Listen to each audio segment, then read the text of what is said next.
Et si une seule et unique vision, reçue dans un éclair de transcendance, pouvait non seulement transformer le destin immédiat d'une nation, mais aussi résonner à travers l'histoire, portant son écho des millénaires durant? Et si les paroles prononcées dans un instant terrifiant, mêlant crainte, respect et tremblement, modelaient encore aujourd'hui l'espérance même du monde? Bien avant que les grands empires ne s'élèvent puis ne s'effondrent dans l'oubli, bien avant même que Jérusalem ne devienne ce symbole universellement reconnu sur toute la terre, vivait un homme dont l'existence allait être marquée au fer rouge par le feu de la purification, le silence de l'attente, le jugement implacable, et, surtout, une espérance inaltérable. Son nom était Ésaïe. Ésaïe naquit sur la terre de Juda à une époque où le peuple de Dieu était tiraillé par le doute et profondément divisé. Le royaume autrefois uni s'était scindé en deux entités distinctes, Israël au nord et Juda au sud. La tension politique saturait l'air, les menaces se multipliaient. Les ennemis extérieurs gagnaient en puissance et en audace. Plus grave encore, la foi s'étiolait, remplacée par des pratiques superficielles. Sous le vernis d'une prospérité trompeuse, une corruption silencieuse rongeait l'âme de la nation. Ésaïe grandit à Jérusalem, cœur spirituel et battant de la nation. Dès son plus jeune âge, il s'imprégna des lois divines et observait le ballet des rituels religieux. Il voyait les sacrifices flamboyants, entendait les prières murmurées et les fêtes célébrées avec éclat. En apparence, la piété était irréprochable. Pourtant, Ésaïe discernait ce que la plupart des autres choisissaient d'ignorer, le peuple honorait Dieu du bout des lèvres, mais son cœur s'était irrémédiablement éloigné, s'attachant aux biens périssables et aux pratiques étrangères. Durant les premières années d'Ésaïe, Juda connut un succès remarquable sous le règne du roi Osia. Le pays prospéra.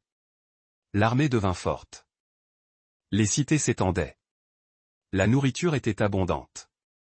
Le sentiment de sécurité était palpable. Pour beaucoup, cela semblait être la preuve tangible que Dieu était satisfait. Mais Ésaïe voyait les fissures se former sous cette façade brillante. Tandis que la richesse s'accumulait, l'injustice croissait avec une rapidité effrayante. Les puissants s'accaparaient terre et demeure, repoussant les démunis au loin, privant le paysan de son héritage et le pauvre de sa dignité. Les nantis prospéraient, tandis que les faibles s'enfonçaient dans un silence résigné. Ce qui aurait dû être une nation fondée sur la droiture et la justice sociale se transformait lentement en une société mue par la cupidité insatiable. Le pire restait cependant l'abandon spirituel, le peuple commençait à se tourner vers de faux dieux. Les statues sculptées et les symboles païens remplaçaient la confiance dans le Très-Haut, les rituels vides se substituaient à l'obéissance sincère. Le Dieu qui avait miraculeusement délivré leurs ancêtres de l'esclavage en Égypte était lentement oublié. Ésaïe sentait le poids de cette décadence, mais il demeurait silencieux, ne sachant pas encore que sa voix allait bientôt lui être demandée. Au-delà des frontières de Juda, l'orage grondait, menaçant. L'empire de l'Assyrie gagnait en force année après année. Ses armées terrifiantes faisaient tomber les cités. Les nations tremblaient d'effroi. Même Israël, le voisin du nord, était voué à l'anéantissement. La peur se propageait dans Jérusalem comme un incendie incontrôlable. Les gens chuchotaient dans les rues. Les chefs s'affrontaient dans les couloirs du palais. Certains croyaient que la survie exigeait des alliances tactiques avec des puissances lointaines. D'autres plaçaient leur foi dans la puissance militaire locale. Beaucoup réclamaient l'aide de l'Égypte, des chevaux, des chars, des soldats ou tout ce qui était tangible, visible, immédiat. Ésaïe savait que cette panique révélait un problème plus profond, le peuple ne faisait plus confiance à Dieu pour le protéger.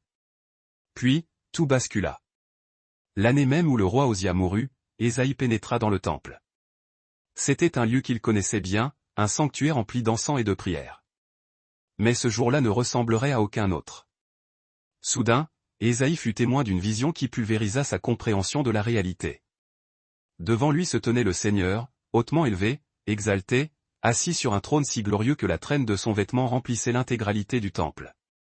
Au-dessus de lui planaient des séraphins, des êtres célestes éclatants de sainteté, qui s'appelaient l'un l'autre dans une symphonie cosmique, Saint, Saint, Saint est l'Éternel des armées. Toute la terre est remplie de sa gloire. Le son de leur voix fit trembler les fondations. La fumée sacrée envahit la pièce. La présence de Dieu était absolument accablante. Et à cet instant, Ésaïe ne se sentit pas inspiré. Il se sentit défait. Confronté à cette sainteté absolue, l'âme d'Ésaïe fut douloureusement exposée à sa propre indignité et au péché du peuple au milieu duquel il vivait. Il comprit une chose terrifiante, aucun être humain impur ne pouvait se tenir devant une telle pureté et en sortir indemne. Ésaïe s'écria, convaincu qu'il allait être anéanti. Mais, au lieu du jugement redouté, l'inattendu se produisit. Un des êtres célestes vola vers lui, portant un charbon ardent pris sur l'autel du sacrifice. Il toucha les lèvres d'Ésaïe. Ce fut un nettoyage douloureux, définitif, une purification par le feu. Sa culpabilité fut ôtée. Son péché fut pardonné. Dans ce moment sacré, Ésaïe fut radicalement transformé, rendu apte à une tâche divine. Alors vint une voix. Elle n'était pas tonitruante ni lointaine, mais d'une intimité saisissante et souveraine. Qui enverrai-je et qui marchera pour nous? Ésaïe n'hésita pas un seul instant. Me voici, répondit-il, le cœur rempli d'une nouvelle audace.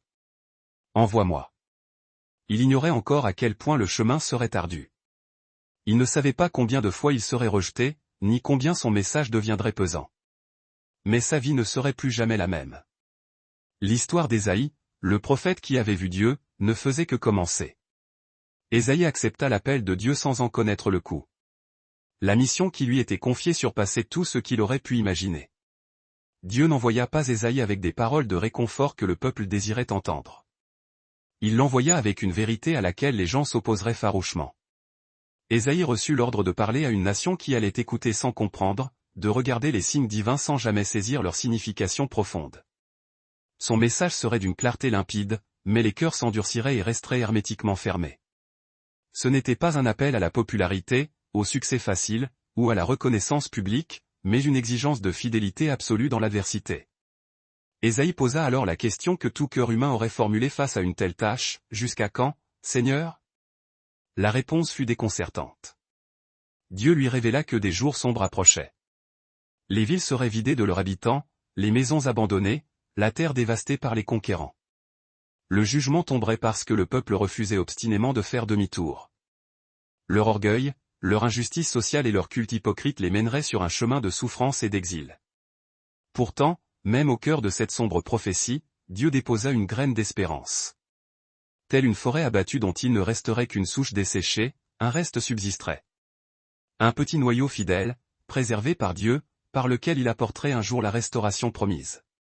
Cette notion fondamentale du reste allait modeler l'intégralité du ministère d'Ésaïe.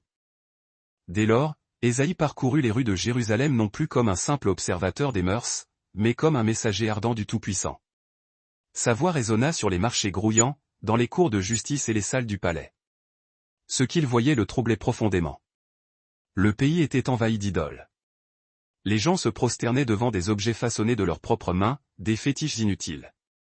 Ils se fiaient à ces statues pour obtenir protection et bénédiction, ignorant le Dieu vivant qui les avait tirés de la servitude. Ésaïe les avertit que cette sécurité factice allait s'effondrer, humiliant tous ceux qui s'y étaient fiés. Simultanément, l'injustice sociale était devenue la norme. Les riches écrasaient les pauvres sans remords.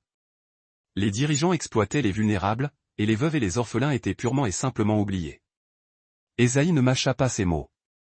Il accusa directement les chefs de la nation, déclarant que Dieu lui-même entrait en procès contre eux. Mais Ésaïe n'appelait pas à une religion vide. Il appelait à la repentance, pas à davantage de rituels. Pas à des sacrifices supplémentaires, pas à de belles apparences. Il plaidait pour des cœurs purs, pour la justice, la compassion et l'humilité.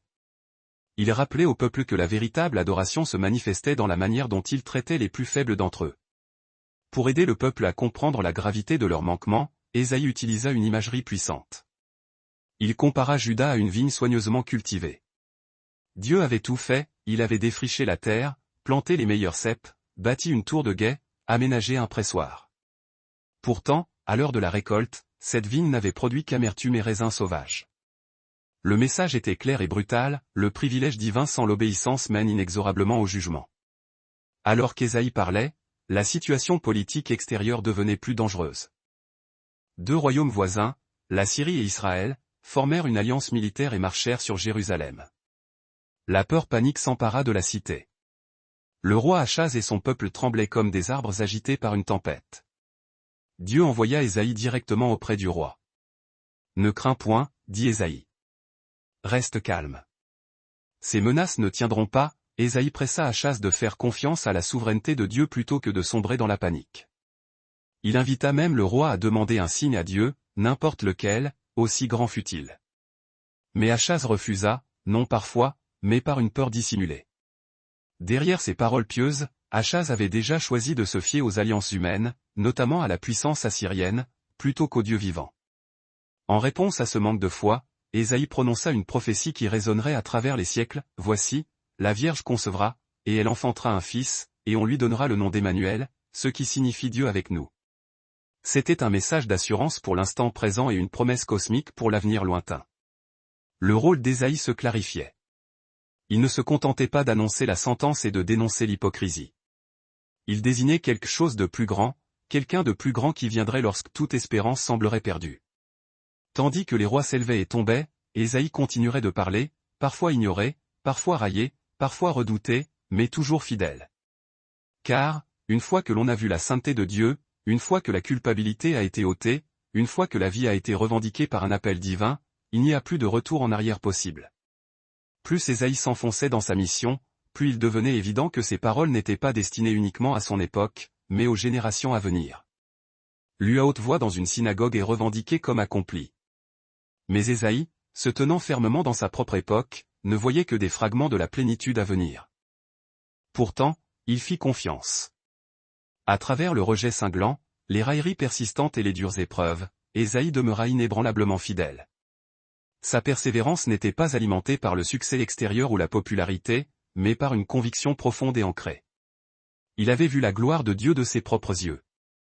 Il avait été purifié et lavé de son iniquité.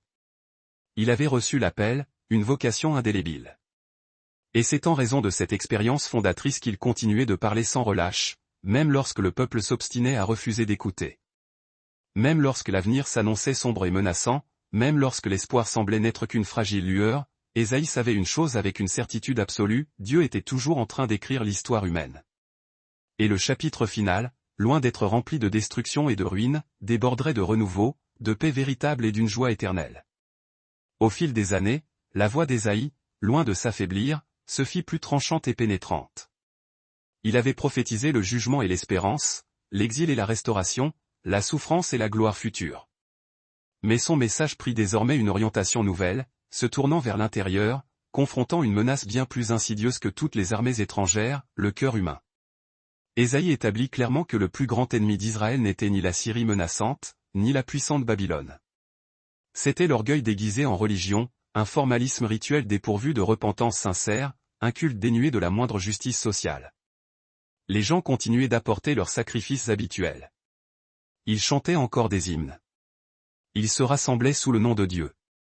Mais Ésaïe prononça le verdict divin sans la moindre hésitation ni adoucissement, « Ce peuple m'honore des lèvres, dit Dieu, mais leurs cœurs sont éloignés de moi. » Leurs mains étaient levées pour des prières ostentatoires, mais elles étaient souillées par l'injustice et l'exploitation. Les pauvres étaient systématiquement ignorés, les faibles étaient pressurés, et les plus vulnérables étaient oubliés dans l'indifférence générale. Et Dieu, selon Ésaïe, n'était absolument pas impressionné par ces démonstrations vides. Le prophète révéla une vérité austère et dégrisée, l'activité religieuse, aussi zélée soit-elle, ne pourrait jamais se substituer à l'obéissance du cœur. Dieu désirait la miséricorde et la compassion bien plus que les cérémonies grandioses, il préférait la droiture morale à la routine religieuse. Pourtant, même au milieu de ce puissant réquisitoire, l'espérance subsistait. Ésaïe parla d'une purification future, non pas par l'eau du baptême, mais par le feu du jugement. Dieu affinerait son peuple comme un métal précieux et épuré, consumant toute la corruption tout en préservant l'essence pure. Un reste fidèle survivrait à cette épreuve, non pas en vertu de sa propre force ou de son mérite, mais uniquement grâce à la fidélité inébranlable de Dieu envers ses promesses. Ésaïe décrivit ce reste comme étant humble, profondément dépendant de Dieu, et extrêmement attentif à sa voix.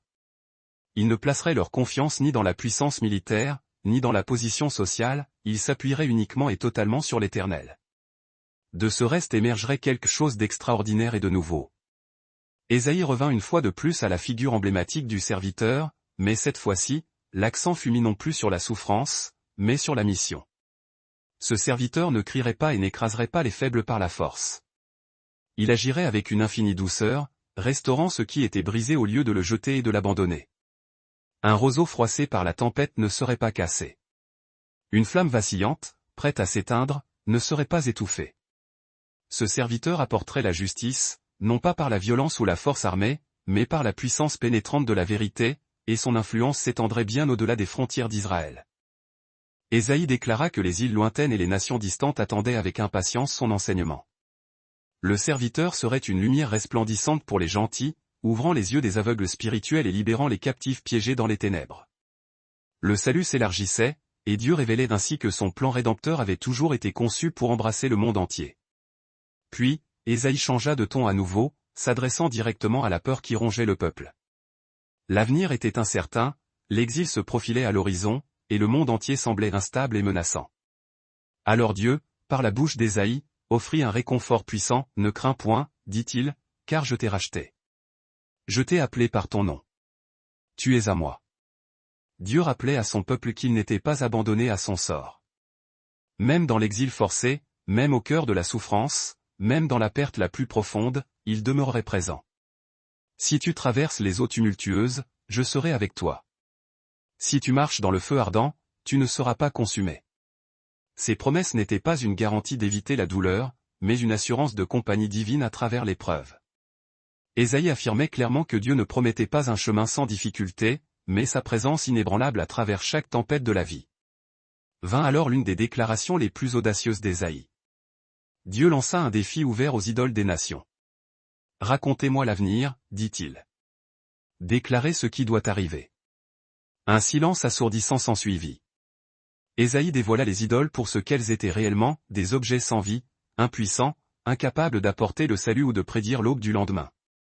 Seul l'Éternel pouvait déclarer la fin dès le commencement. Seul le Seigneur souverain régnait sur le cours de l'histoire. Pour prouver cette souveraineté absolue, Dieu fit quelque chose de stupéfiant.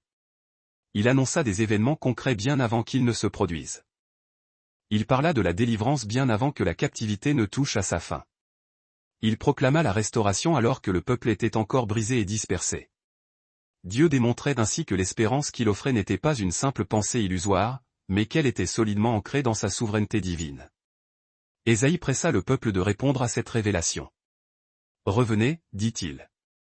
Écoutez, faites confiance. » L'invitation de Dieu restait ouverte, même à l'heure du jugement. Ésaïe décrivit ce qui arriverait s'ils obéissaient, la joie remplacerait la honte. La paix triompherait de la peur. La parole de Dieu accomplirait parfaitement son dessein, ne revenant jamais sans avoir produit son effet. De même que la pluie abreuve la terre et génère la vie, de même les promesses de Dieu apporteraient une transformation radicale. Ce vaste chapitre ne se terminait pas par un avertissement, mais par une explosion de célébration. Les montagnes éclateraient en chants joyeux. Les arbres battraient des mains d'allégresse. La création elle-même se réjouirait de la rédemption de Dieu. Ce qui avait commencé comme une correction sévère s'achevait en louange cosmique. Le message d'Ésaïe était resté cohérent jusqu'à la fin. Dieu confronte le péché, mais jamais sans offrir la grâce en parallèle. Dieu permet la souffrance, mais toujours avec un but précis. Dieu discipline, mais toujours dans le but de restaurer. Et pour ceux qui étaient prêts à entendre et à écouter, même la saison la plus sombre pouvait devenir le passage vers la lumière éternelle. L'histoire était loin d'être terminée. En fait, elle se dirigeait vers son accomplissement le plus puissant. Tandis que la vision d'Ésaïe s'étirait plus loin encore dans le futur, ses paroles devinrent à la fois plus lourdes de sens et plus éclatantes d'espérance. Il commença à parler d'un jour à venir, un moment décisif où Dieu ne tolérerait plus le mal rampant, l'injustice institutionnalisée ou la tromperie généralisée. Ce serait un jour de jugement et de règlement de comptes, non pas motivé par la seule colère, mais par la pureté inéluctable de la justice divine. Ésaïe le décrivit comme le jour de l'Éternel. Pour les arrogants, ce serait un temps de terreur indescriptible où les fondations du monde trembleraient. Pour les corrompus, il serait impossible d'y échapper. Pour ceux qui avaient mis leur confiance dans la puissance, la richesse et la violence, ce jour arracherait toute fausse sécurité. L'arrogance humaine serait humiliée de manière définitive. Toute gloire terrestre s'estomperait et s'évanouirait. Seuls ceux qui étaient alignés sur la vérité éternelle de Dieu pourraient subsister. Pourtant, Ésaïe prit soin de montrer que ce jour n'était pas uniquement centré sur le jugement. Il s'agissait aussi d'un jour de délivrance et de sauvetage. Pour les fidèles, le jour de l'Éternel apporterait un renouveau radieux. Ésaïe parla d'un roi juste qui régnerait avec une sagesse et une équité sans faille.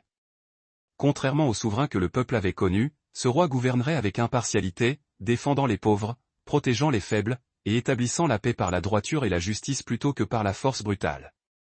Sous son règne, le chaos céderait la place à un ordre parfait. La peur serait remplacée par une sécurité complète. La vérité ne serait plus jamais dissimulée ou manipulée. Ésaïe décrivit ce royaume futur avec des détails poétiques et saisissants. Le loup habiterait paisiblement avec l'agneau. La panthère se coucherait à côté du chevreau. Et un jeune enfant les guiderait tous. C'était le tableau d'une harmonie si complète et totale que la nature elle-même serait transformée. La violence disparaîtrait. La haine perdrait toute sa force. La connaissance de l'Éternel couvrirait la terre entière, tout comme les eaux recouvrent le fond des mers. Ésaïe révéla ensuite la source de l'autorité de ce roi messianique. Il ne régnerait pas par le seul droit d'héritage. Il gouvernerait par l'esprit même de Dieu. L'esprit de sagesse, d'intelligence, de conseil, de puissance, de connaissance et de respect de l'Éternel reposerait sur lui. Ses décisions ne seraient pas guidées par les apparences trompeuses, mais par la vérité profonde. Ce roi apporterait une justice que le monde n'avait encore jamais vue. Mais Ésaïe ne permit pas que cette vision demeure une abstraction lointaine. Il se tourna de nouveau vers le peuple de son propre temps. Vous vivez entre la promesse et l'accomplissement, impliquait son message. Que ferez-vous pendant cette attente? Ésaïe mit en garde contre l'impatience. Certains cherchaient des alliances politiques avec des nations étrangères au lieu de placer leur confiance en Dieu seul. D'autres poursuivaient la prospérité par des moyens injustes. Beaucoup supposaient que leur identité religieuse seule suffirait à les protéger. Ésaïe contesta toutes ces illusions. La vraie sécurité, insista-t-il, venait de l'humilité et de la confiance, non de la stratégie militaire ou de la force physique. Il leur rappela les échecs passés, non pour les couvrir de honte, mais pour les éduquer. Chaque fois que le peuple s'était confié en lui-même plutôt qu'en Dieu, le désastre avait suivi. Chaque fois qu'il était revenu à l'Éternel, la restauration avait été au rendez-vous. L'histoire elle-même en était la preuve irréfutable. Ésaïe aborda également le désespoir profond. Pour ceux qui se sentaient oubliés, écrasés ou épuisés par la lutte, Ésaïe prononça des paroles de réconfort céleste. Ceux qui s'attendaient à l'Éternel renouvelleraient leurs forces. Ils prendraient leur envol comme des aigles. Ils couraient sans se fatiguer. Ils marcheraient sans jamais défaillir. L'attente, expliqua Ésaïe, n'était pas une passivité morose. C'était un acte de confiance dynamique, une décision active de croire que Dieu œuvrait en coulisses, même lorsque rien ne semblait changer en surface. Ésaïe s'adressa ensuite sans détour à la défaillance des chefs. Les bergers qui se nourrissaient eux-mêmes au lieu de s'occuper du troupeau seraient tenus responsables. Les sentinelles qui négligeaient d'avertir le peuple en danger en subiraient les conséquences. Dieu n'ignorerait pas l'abus d'autorité. Pourtant, même ici, l'espérance ressurgissait. Dieu lui-même se ferait le berger ultime. Il partirait à la recherche de ceux qui étaient perdus. Il panserait les blessures des blessés. Il fortifierait ceux qui étaient faibles. Aucune défaillance du leadership humain ne pourrait jamais annuler la sollicitude et l'amour de Dieu. Tandis que le message d'Ésaïe se poursuivait, il devenait évident que l'avenir n'était pas incertain. Il était intentionnel et planifié. Le plan de Dieu se déroulait étape par étape. Le roi juste viendrait. Le royaume de paix serait établi. La justice prévaudrait.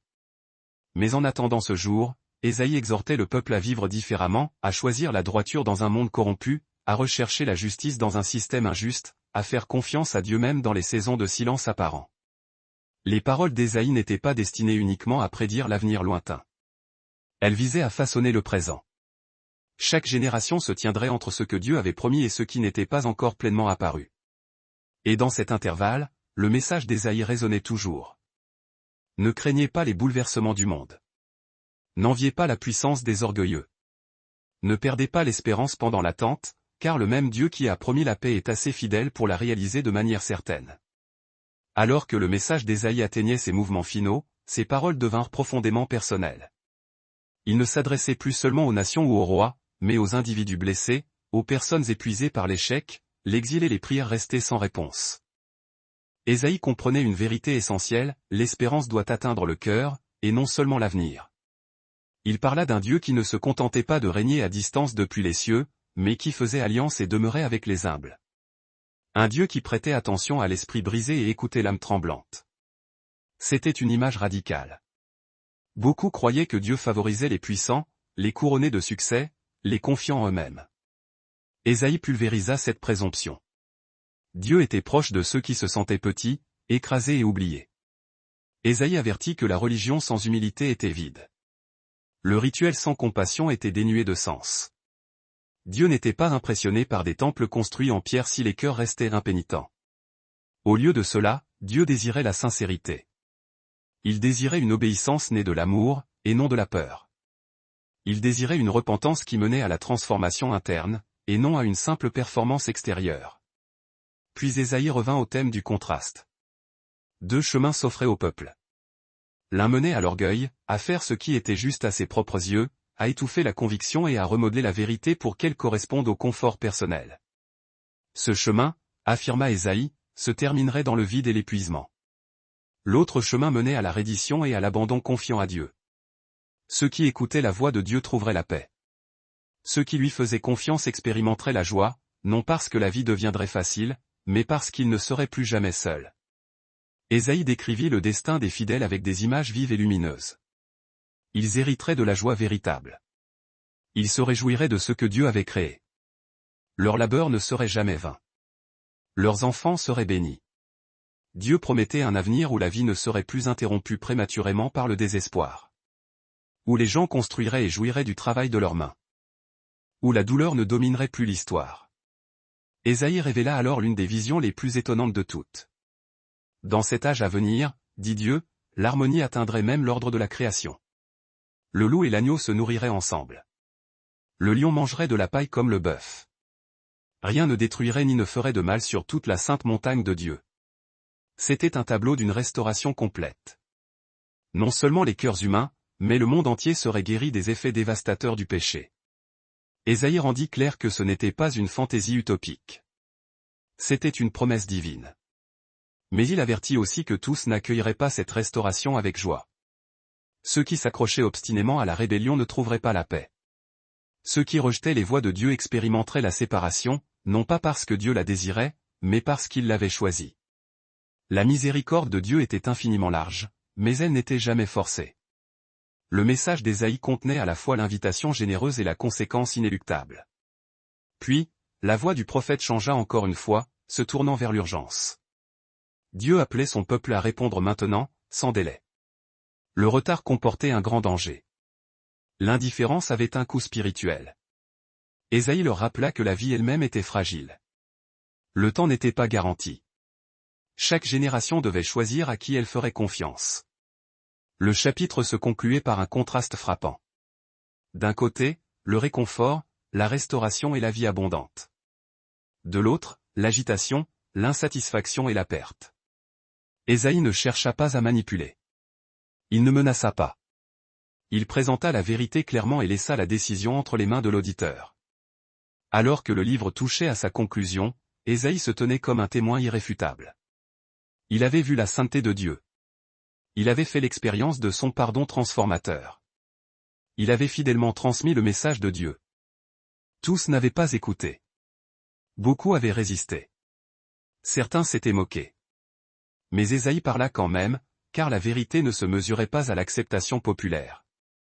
La fidélité n'était pas déterminée par les applaudissements. Ésaïe avait confiance que la parole de Dieu lui survivrait. Qu'elle atteindrait des personnes bien au-delà de son temps. Qu'elle parlerait au cœur dans des saisons qu'il ne verrait jamais. Et il eut raison. Ces paroles résonneront à travers les siècles. Elles seraient lues par des exilés aspirant au retour. Elles seraient prononcées dans les synagogues. Elles seraient citées par des prophètes, des docteurs et, finalement, par le Messie lui-même. L'histoire d'Ésaïe ne se terminait pas avec lui. Elle se poursuivait en toute personne qui luttait contre la souffrance, attendait la justice et aspirait à la rédemption. Et tandis que ces dernières visions s'estompaient, une vérité demeurait inébranlable, Dieu continuait d'inviter le monde non pas à la peur, mais à la vie, à la paix, et à l'espérance éternelle. Le message d'Ésaïe atteignit alors un climax solennel. Après des visions de restauration, de paix universelle et de création renouvelée, il se tourna pour confronter une vérité qu'on ne pouvait ignorer, toute promesse divine exige une réponse humaine. Dieu avait parlé avec clarté. Il avait averti. Il avait invité. Il avait promis une restauration au-delà de toute imagination. Pourtant, Ésaïe révéla que tous n'écouteraient pas. Certains entendraient les paroles et resteraient inchangés dans leur cœur. D'autres tordraient le message, choisissant le confort personnel plutôt que la conviction spirituelle. D'autres encore résisteraient ouvertement, croyant pouvoir façonner leur propre avenir sans l'aide ou la direction de Dieu. Ésaïe n'adoucit pas ce qui allait suivre. Il parla des conséquences, non comme une vengeance capricieuse, mais comme une réalité spirituelle inhérente. Ceux qui rejetaient les voies de Dieu expérimenteraient l'agitation intérieure. Leur poursuite terrestre ne les satisferait jamais pleinement. Leur victoire sonnerait le vide. Même au milieu de l'abondance matérielle, ils demeureraient des âmes agitées. Il n'y a point de paix, déclara Ésaïe, pour les méchants. Ceux-ci n'étaient pas destinés à la condamnation finale, mais à l'éveil urgent.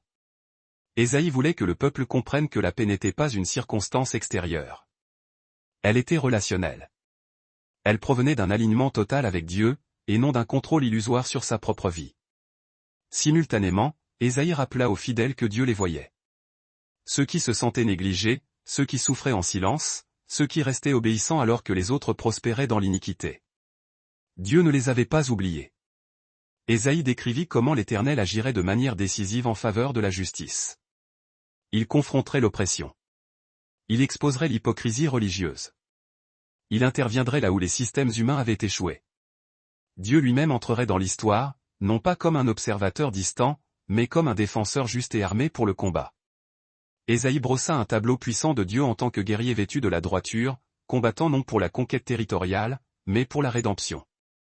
Son objectif n'était pas la destruction, mais le salut. Cependant, souligna Ésaïe, la rédemption n'aurait pas lieu à bon marché. Le mal serait affronté. L'orgueil serait démantelé. Le faux culte serait exposé au grand jour. C'est seulement à cette condition qu'une paix véritable pourrait émerger. Ésaïe prononça ensuite des paroles de profonde réassurance. L'alliance de Dieu n'avait pas échoué. Même lorsque le peuple brisait ses propres promesses, Dieu restait fidèle aux siennes. Son esprit ne se retirerait pas. Sa parole ne disparaîtrait pas. Son dessein ne serait pas anéanti. Cette fidélité s'étendait au-delà d'une seule génération. Ésaïe déclara que les promesses de Dieu étaient destinées aux enfants et aux petits-enfants, aux générations à naître. L'espérance n'était pas éphémère. Elle était éternelle. Puis, Ésaïe revint au thème de la transformation intérieure. Le salut de Dieu n'était pas destiné à laisser les gens tels qu'ils étaient. Il remodèlerait les vies, les communautés et, ultimement, le monde. Les rachetés seraient appelés serviteurs de justice. Ils deviendraient des témoins vivants de la bonté de Dieu, la preuve tangible que la restauration était possible. Ésaïe envisagea un peuple qui ne serait plus défini par la honte ou l'échec, mais par un sens profond et divin. Il reconstruirait ce qui avait été ruiné. Il restaurerait ce qui avait été brisé. Il se tiendrait comme des signes d'espérance visibles dans un monde blessé. Cet appel n'était pas facile. Ésaïe affirma clairement que suivre Dieu impliquerait toujours une lutte. L'opposition viendrait. La foi serait mise à l'épreuve. L'attente serait requise, mais ceux qui faisaient confiance au Seigneur ne seraient jamais abandonnés. Ésaïe éleva alors son regard au-delà de l'histoire immédiate. Il parla d'un rassemblement futur, un moment où toutes les nations verraient la gloire de Dieu. Des gens de toutes les terres, de toutes les langues et de tous les horizons viendraient l'adorer. Cette vision brisa toutes les barrières. La foi ne serait plus confinée à un seul lieu ou un seul peuple. Le nom de Dieu serait connu sur toute la terre. Sa vérité atteindrait les extrémités du monde. Ésaïe décrivit même des survivants étant envoyés comme messagers, proclamant la gloire de Dieu aux terres lointaines qui n'avaient jamais entendu son nom. L'histoire révélée par Ésaïe avait toujours été destinée à être partagée. Alors que le message approchait de sa conclusion, Ésaïe délivra un ultime contraste. Certains choisiraient la vie, d'autres choisiraient la résistance têtue. Dieu ne forcerait pas l'obéissance, mais il honorerait le choix. Les fidèles connaîtraient la joie et la paix. Les rebelles feraient face à l'agitation et à la perte. La fin n'était pas ambiguë. Ésaïe termina par un rappel austère, la sainteté de Dieu ne pouvait être ignorée, et sa miséricorde ne devait pas être différée. L'invitation avait été donnée. L'avenir avait été révélé. La décision restait personnelle. La voix d'Ésaïe s'estompa, mais son message perdura. Un message qui parle encore à chaque génération se tenant à la même croisée des chemins.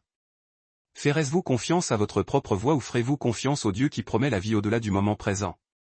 Le message étant presque achevé, les paroles d'Ésaïe ralentirent, non par manque d'urgence, mais par une profondeur accrue. Il parlait maintenant comme s'il se tenait au seuil entre le temps et l'éternité, rassemblant tout ce qu'il avait vu, entendu et proclamé. Ce n'était plus seulement une prophétie. C'était une réflexion finale, un dernier appel à la compréhension profonde. Ésaïe rappela au peuple que les voix de Dieu avaient toujours été infiniment supérieures aux voix humaines. De même que les cieux s'élèvent au-dessus de la terre, de même les pensées de Dieu s'élevaient au-dessus de la logique humaine, de nos peurs et de nos attentes limitées. Ce qui semblait retardé n'était pas oublié. Ce qui semblait brisé n'était pas abandonné. Ce qui ressemblait à une défaite n'était souvent que le commencement d'une rédemption majeure. Cette vérité remettait en question tout ce que le peuple supposait au sujet du contrôle. Il désirait des réponses rapides. Il voulait une manifestation de puissance visible. Ils exigeaient un sauvetage immédiat. Mais Ésaïe révéla que Dieu œuvrait à travers un processus, une patience et un dessein immuables. Les graines étaient plantées longtemps avant que la moisson n'arrive. Les promesses étaient prononcées bien avant que l'accomplissement ne se manifeste, et rien de tout cela n'était vain. Ésaïe revint à l'image de la parole de Dieu. De même que la pluie tombe et ne retourne pas au ciel sans avoir arrosé la terre et produit la vie, la parole de Dieu ne reviendrait jamais sans effet. Elle accomplirait exactement ce que Dieu avait l'intention d'accomplir, que les humains le remarquent immédiatement ou non. Ceci était destiné à raffermir les cœurs lassés, même lorsque l'obéissance semblait invisible. Même lorsque la foi paraissait sans récompense. Même lorsque le silence de Dieu semblait accablant, Dieu était toujours à l'œuvre. Ésaïe parla ensuite de la joie, non pas un bonheur superficiel, mais une joie profonde et soutenue, le genre qui ne dépend pas des circonstances, mais de l'assurance divine. Ceux qui faisaient confiance au Seigneur sortiraient en paix.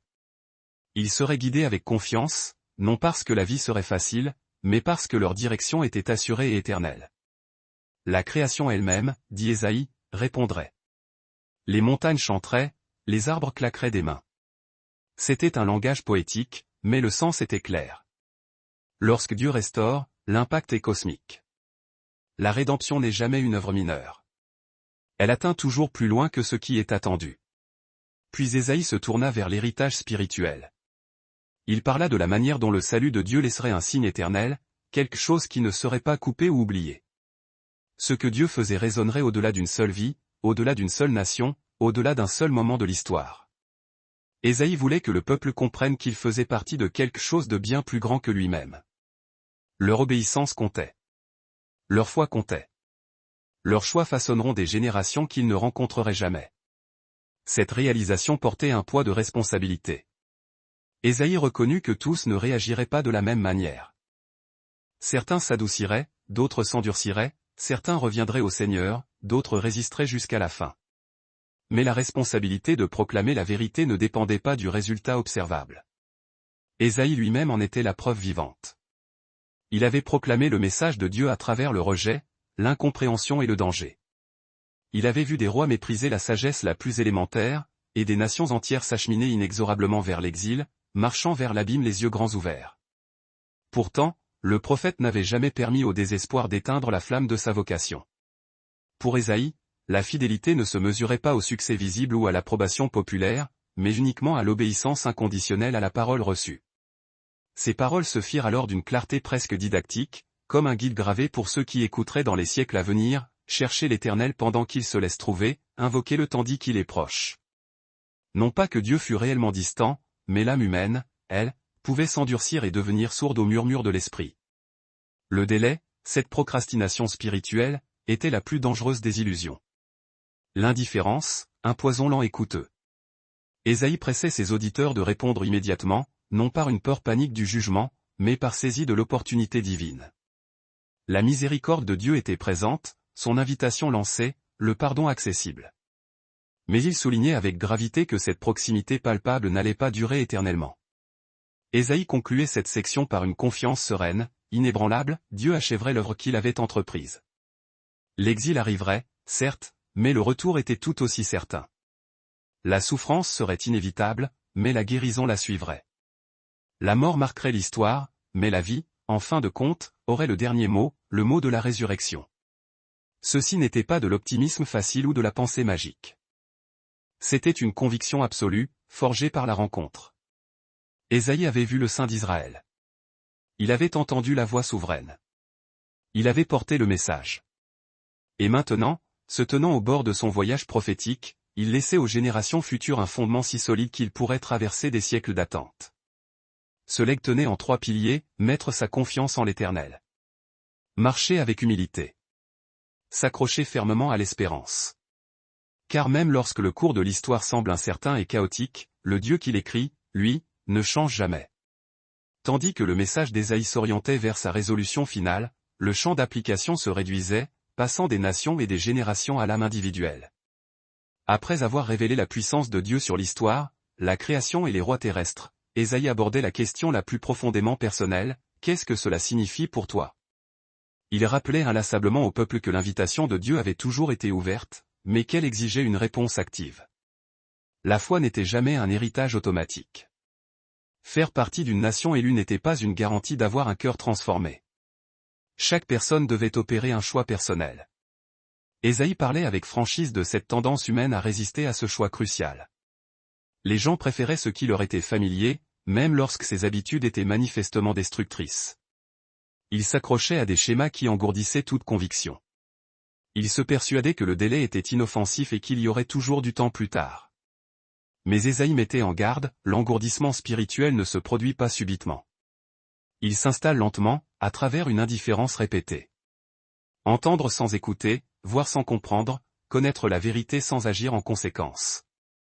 Cette condition, expliquait Ésaïe, était plus dangereuse qu'une rébellion ouverte, car elle donnait l'illusion de la sécurité.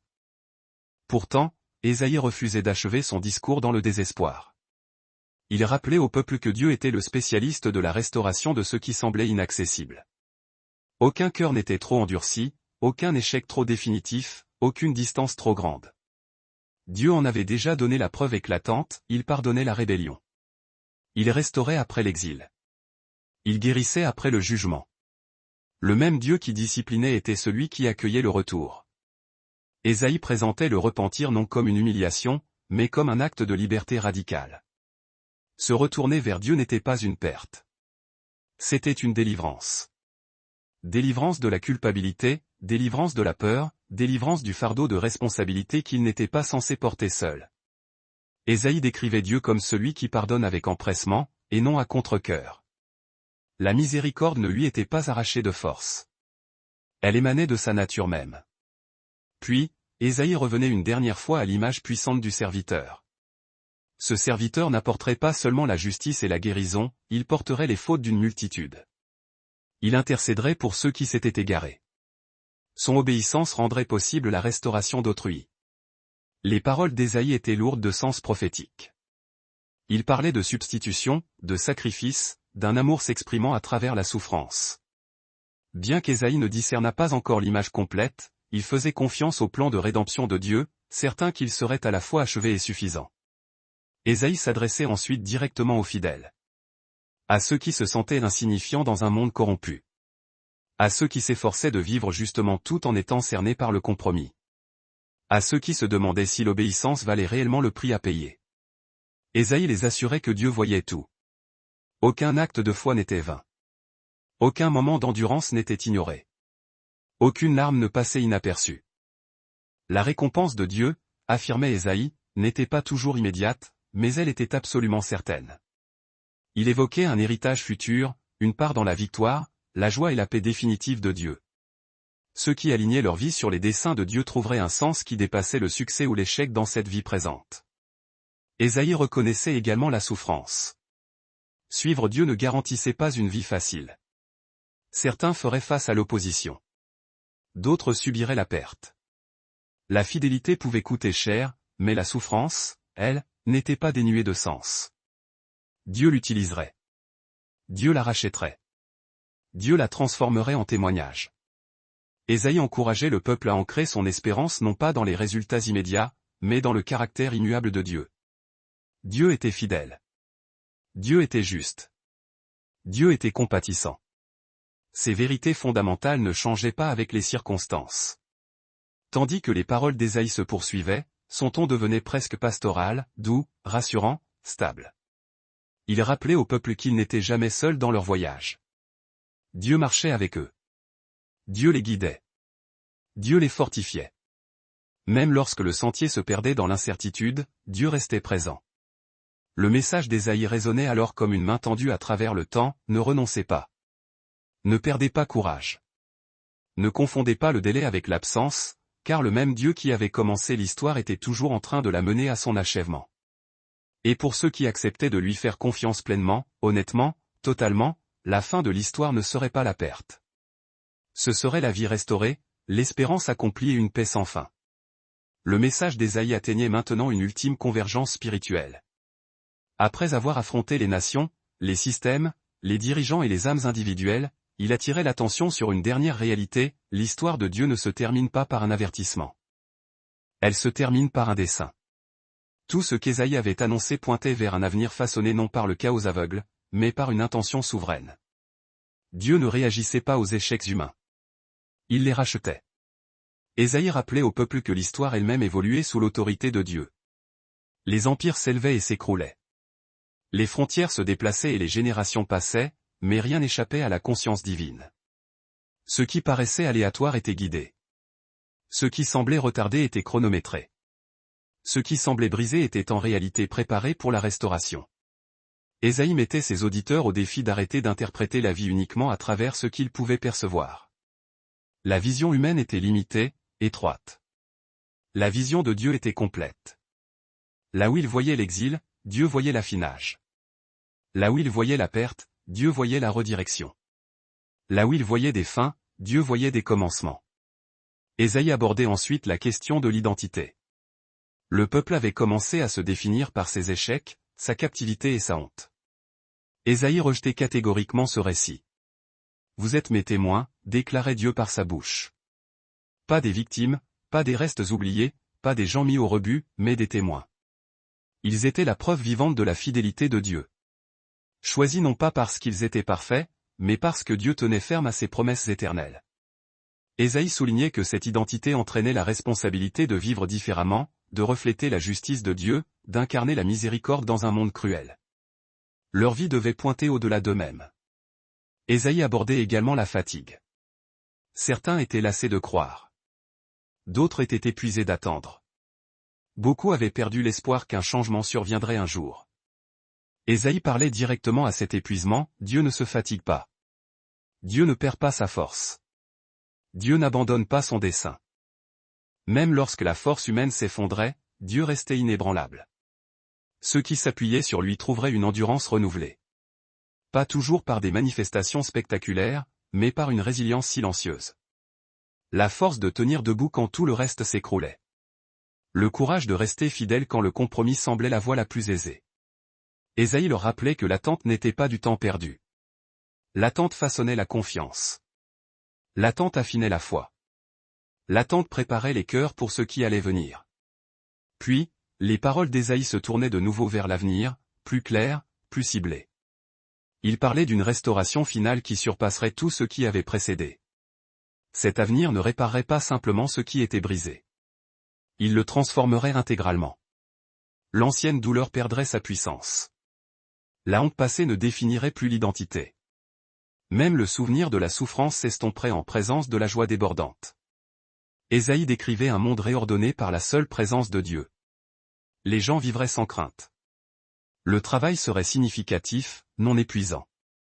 La vie ne serait plus fragile et éphémère. Dieu lui-même se réjouirait de son peuple. Cette image inversait tout ce qu'il croyait savoir sur le jugement. Dieu n'était pas distant. Dieu n'était pas froid. Dieu prenait plaisir à la restauration. Ésaïe revenait ensuite brièvement à un avertissement, non pour menacer, mais pour clarifier les enjeux. Cet avenir n'appartenait qu'à ceux qui choisissaient l'alignement avec les voies de Dieu. L'orgueil, la violence et la rébellion ne pouvaient coexister avec la paix de Dieu. L'invitation de Dieu était ouverte, mais elle n'était pas neutre. L'accepter impliquait une transformation. La rejeter signifiait la séparation. Ésaïe refusait de brouiller cette ligne. Il voulait que le peuple comprenne que l'espérance était tangible, mais qu'elle exigeait l'honnêteté, l'humilité et la confiance.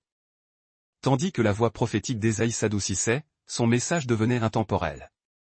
Chaque génération se tiendrait là où Judas se tenait, entre la peur et la foi, entre l'autonomie et l'abandon, entre la résistance à la voix de Dieu et la réponse à celle-ci. Les circonstances changeraient. Les défis seraient différents, mais le choix fondamental demeurerait le même. Ésaïe concluait cette partie de son message avec une certitude tranquille, Dieu serait fidèle. Dieu achèverait ce qu'il avait commencé. Les promesses de Dieu survivraient au royaume, aux cultures et aux siècles. Ceux qui lui faisaient confiance ne seraient jamais déçus. L'avenir n'était pas incertain. Il se déroulait exactement selon l'intention divine. Et bien que les paroles d'Ésaïe aient été prononcées il y a fort longtemps, elles portaient toujours la même invitation, traversant les âges, levez les yeux. Abandonnez votre peur. Faites confiance au Dieu qui tient la fin dans ses mains et marche fidèlement avec vous à travers le milieu.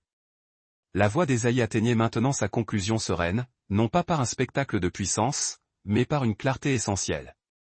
Après avoir dévoilé le plan de Dieu à travers les générations, il revenait à la vérité la plus simple et la plus puissante de toutes, Dieu désire la relation, non la distance. Tout ce qu'Ésaïe avait dit, le jugement, la restauration, la souffrance, la gloire découlait de ce désir fondamental. Dieu ne parlait pas seulement pour être entendu. Il appelait pour être connu. Ésaïe rappelait au peuple que la proximité de Dieu n'était limitée ni par la géographie, ni par l'exil, ni par les circonstances. Même loin de leur terre, loin de leur temple, et loin de ce qui leur semblait familier autrefois, Dieu restait proche. Le ciel est mon trône, déclarait Dieu, et la terre est mon marchepied. Aucune structure ne pouvait le contenir. Aucune frontière ne pouvait le restreindre. Aucune distance ne pouvait séparer sa présence de ceux qui le cherchaient sincèrement. Pourtant, Ésaïe révélait une chose stupéfiante, le Dieu qui remplissait l'univers portait une attention particulière à ceux qui étaient humbles et contrits. Il écoutait ceux qui tremblaient à sa parole, non par terreur, mais par révérence profonde. Cela redéfinissait ce que signifiait appartenir à Dieu. Ce n'était pas une question de position sociale, ni de pouvoir, ni de performance rituelle. C'était une question de posture intérieure. Ésaïe confrontait ensuite l'illusion du contrôle. Les gens croyaient pouvoir gérer leur vie de manière indépendante, choisissant certaines instructions de Dieu tout en ignorant d'autres. Ésaïe dénonçait la vacuité de l'obéissance sélective. Dieu désirait le cœur entier. Une demi-confiance menait à une demi-paix. Une reddition partielle entraînait un conflit intérieur. Le véritable repos, insistait Ésaïe, ne venait que par l'alignement complet avec les voies de Dieu. Pourtant, le ton de Dieu n'était pas dur. Ésaïe soulignait que la patience de Dieu était immense. Il avait étendu sa miséricorde encore et encore, envoyant prophètes, avertissements et invitations. Le jugement n'arrivait qu'après un refus persistant et délibéré. Cela révélait le caractère même de Dieu, lent à la colère, riche en compassion, et engagé dans la restauration. Ésaïe s'adressait directement à ceux qui se sentaient exclus ou oubliés. Certains croyaient que leur passé les disqualifiait.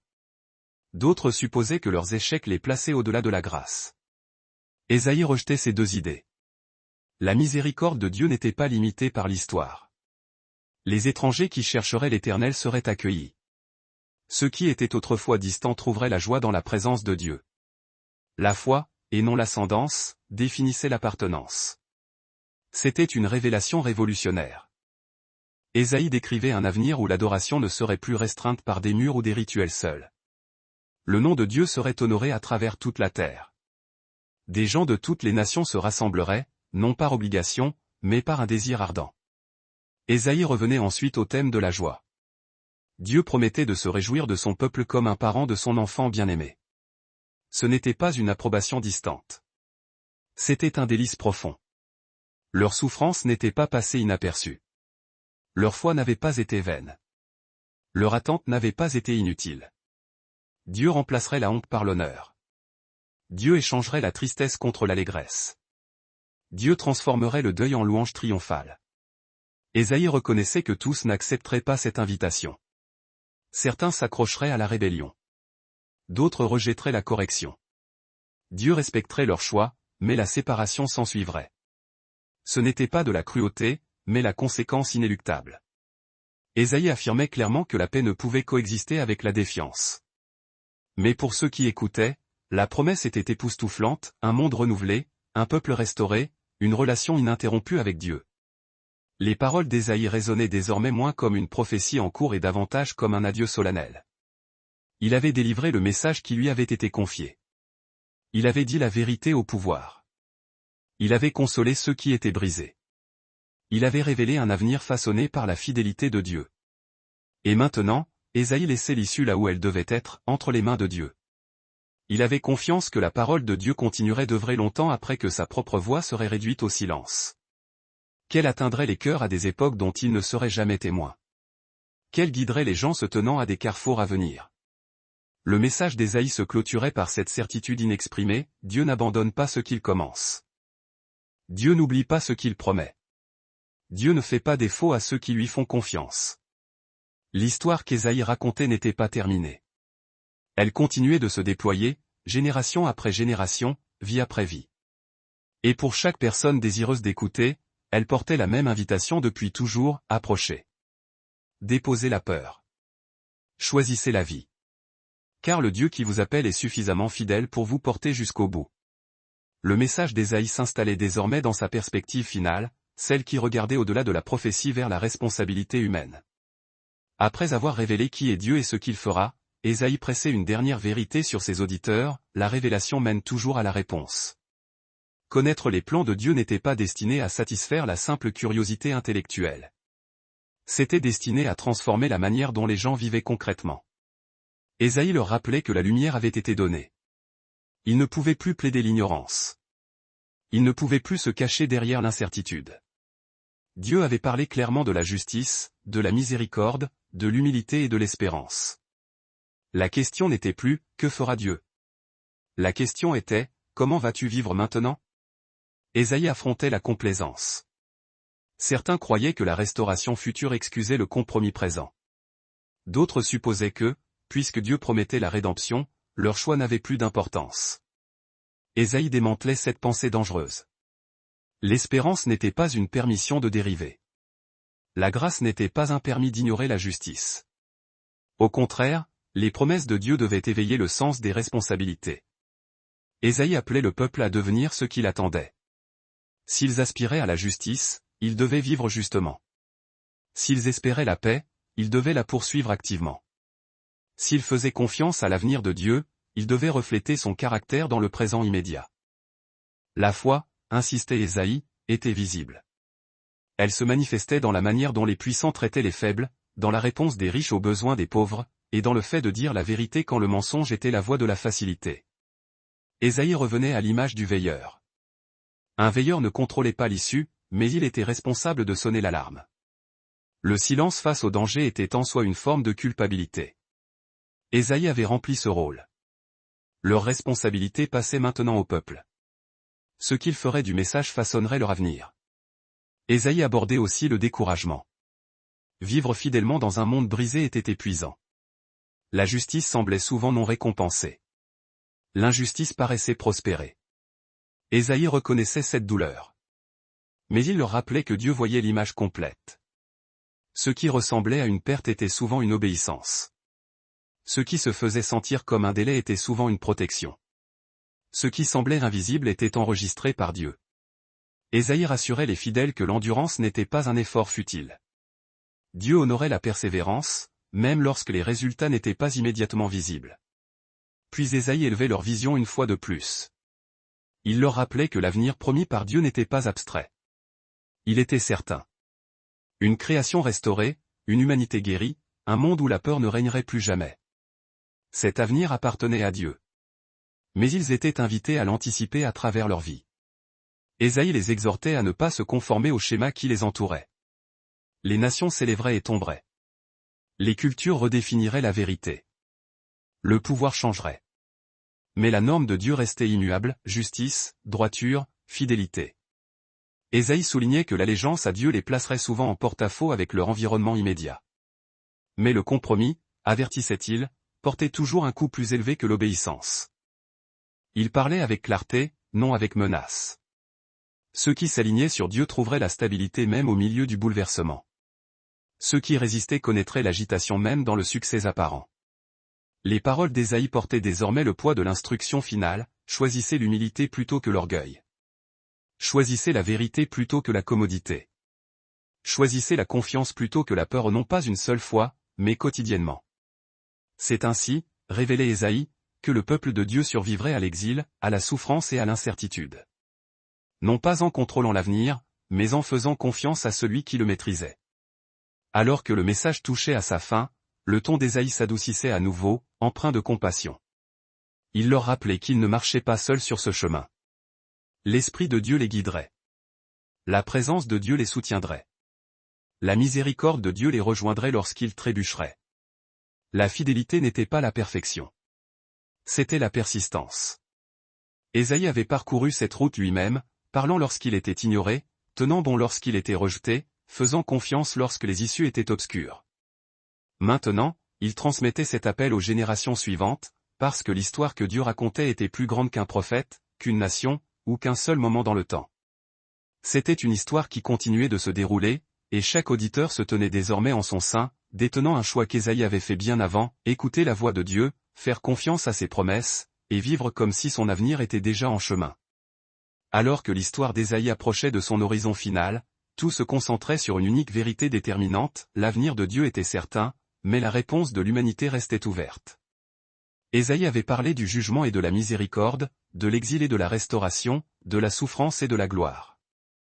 Il avait averti les nations et consolé les cœurs brisés. Il avait élevé sa voix contre les rois et s'était agenouillé devant Dieu dans l'humilité. Maintenant, son message reposait sur une dernière tension, l'espace entre la promesse et l'accomplissement. Car même lorsque Dieu parle, l'attente est nécessaire. Ésaïe comprenait cela profondément. Beaucoup des promesses qu'il avait proclamées ne se réaliseraient pas de son vivant. Certaines se déploieraient des générations plus tard. D'autres s'étendraient bien au-delà de ce que son auditoire pouvait imaginer. Et pourtant, Ésaïe n'avait jamais traité le délai comme un doute. L'attente, enseignait-il, n'était pas une faiblesse. C'était la confiance en mouvement. Le peuple de Dieu aurait à vivre entre ce qui avait été dit et ce qui n'était pas encore apparu. Il devrait maintenir l'espérance tout en traversant l'incertitude. Ésaïe les préparait à cette réalité austère. Il leur rappelait que la foi n'était pas entretenue par des preuves visibles, mais par la confiance dans le caractère de Dieu. L'histoire avait déjà montré qui était Dieu, un libérateur, un restaurateur, un gardien de l'alliance. Dieu n'avait jamais abandonné son peuple. Ni en Égypte, ni dans le désert, ni en exil, et pas maintenant. Ésaïe pressait le peuple de se souvenir de cela lorsque les circonstances deviendraient sombres. Les empires s'élèveraient, Jérusalem tomberait, la captivité viendrait, mais rien de tout cela ne signifierait que Dieu avait perdu le contrôle. Ésaïe recadrait la souffrance. L'épreuve n'était pas la preuve de l'absence de Dieu, mais souvent le cadre dans lequel ses desseins mûrissaient. La douleur affinait la foi. L'attente approfondissait la dépendance. Dieu ne sauvait pas seulement son peuple de l'histoire. Il le façonnait à travers elle. Ésaïe parlait également d'identité. L'exil, l'oppression et la perte tenteraient le peuple d'oublier qui il était. Entouré de Dieu et de valeurs étrangères, il ressentirait la pression de se fondre dans la masse, de survivre par le compromis. Ésaïe les mettait en garde contre ce piège.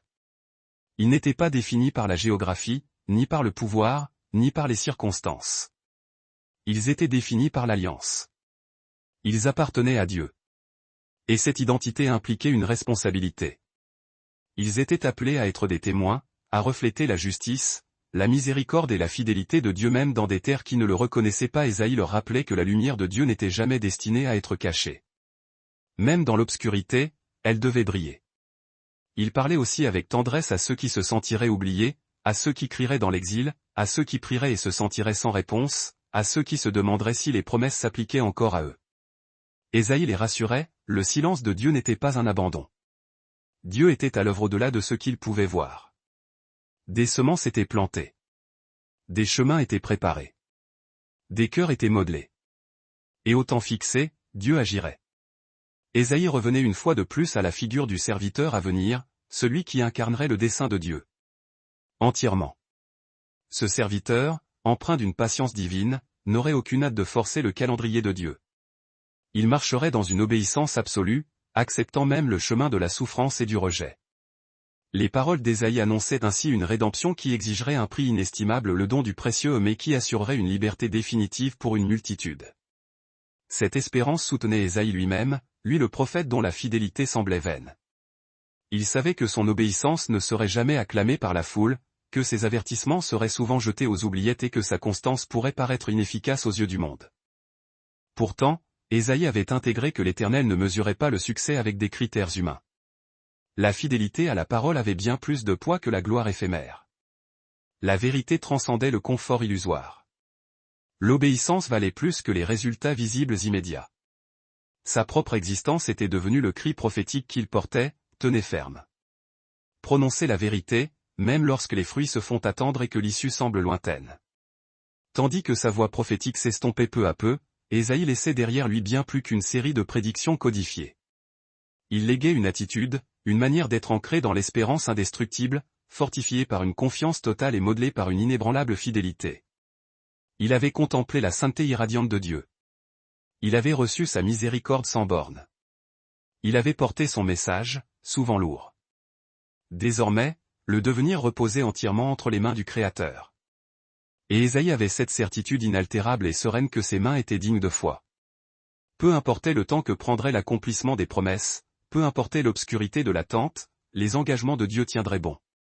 Car l'histoire n'a jamais été une question de rapidité. Elle a toujours été une question de confiance.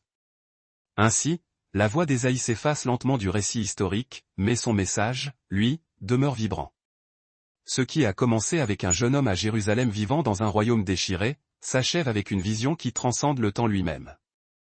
Ésaïe a vu au-delà des événements, il a perçu le sens profond de toute chose.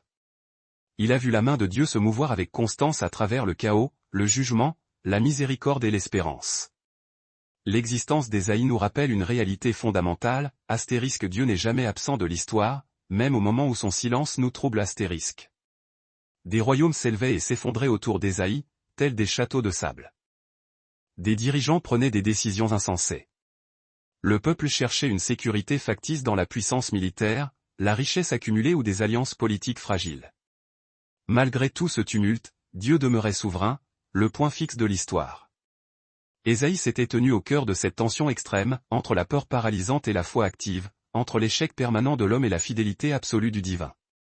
Il n'avait pas été choisi parce qu'il était parfait, mais parce qu'il avait une volonté d'obéissance. Lorsque, dans le temple, Ésaïe a été confronté à la majesté écrasante de la sainteté divine, il a immédiatement reconnu sa propre misère, sa propre imperfection. Quand Dieu l'a touché et purifié, Ésaïe a répondu par un abandon retentissant, « Me voici, Seigneur, envoie-moi ». Ce moment unique, cet instant de consécration, a défini toute sa mission ultérieure. Son appel n'a jamais été aisé. Il a dû délivrer des vérités que l'on refusait d'entendre. Il a annoncé le jugement alors que l'on aspirait seulement au réconfort superficiel. Il a réclamé la repentance quand on préférait une religion de façade, sans véritable transformation intérieure. Et pourtant, Ésaïe est aussi le porteur de certaines des prophéties les plus lumineuses jamais prononcées. Des promesses de guérison radicale, de restauration complète, l'annonce d'un sauveur imminent. Il a dessiné le portrait d'un serviteur souffrant pour la guérison des nations, d'un roi qui établirait la justice sans exercer la cruauté ni l'oppression. Il a décrit un royaume où la paix supplanterait définitivement la violence et où le deuil serait balayé par la joie éternelle. Ésaïe aspirait ardemment à un monde renouvelé. Un monde où les larmes sont essuyées à jamais, où l'injustice a trouvé sa réponse finale, où la mort elle-même est vaincue. Il croyait fermement que le mot de la fin de Dieu ne serait pas le jugement seul, mais la régénération totale. Cette conviction inébranlable l'a soutenu tout au long de sa vie. Ésaïe n'a jamais vécu assez longtemps pour voir l'accomplissement de la majorité de ses promesses, mais il a fait confiance à celui qui les avait formulées. C'est cette confiance qui relie l'histoire d'Ésaïe à la nôtre, car nous vivons, nous aussi, dans un monde rempli d'incertitude et de confusion. Nous sommes témoins d'injustices qui semblent rester impunies. Nous subissons des pertes qui nous paraissent profondément arbitraires. Nous attendons des réponses qui tardent à venir. Et, tout comme la génération d'Ésaïe, nous sommes placés devant un choix fondamental.